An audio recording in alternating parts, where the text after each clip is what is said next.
and across the prairies, the railway giants were about to begin a decade-long pissing contest.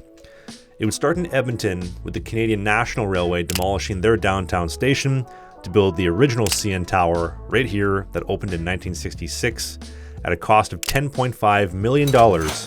And not to be outdone, the Canadian Pacific would partner with Husky Oil to make a statement of their own, a new tower right here at their headquarters in Calgary.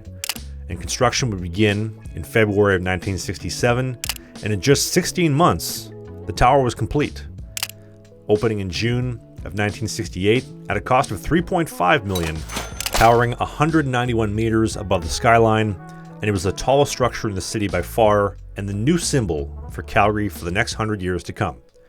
And more importantly, it was double the height of Canadian National's tower that they had opened up in Edmonton. But this new Canadian Pacific Tower would be named the Husky Tower.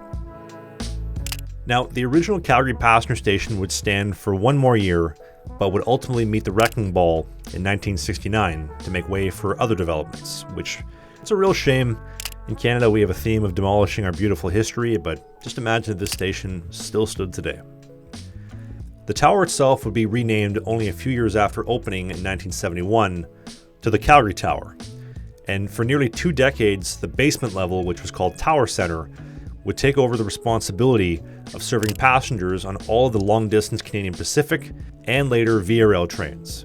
But that all ended in January of 1990 when the Canadian government cut all service to Calgary and the last passenger train departed. Although it does break my heart a little bit, actually quite a lot, that I cannot take a train from Winnipeg into Calgary or Vancouver to Calgary through the Rockies, the Tower Center station is still preserved in the basement, quietly awaiting for the day that passenger rail travel returns to Calgary and Canada's 4th largest city.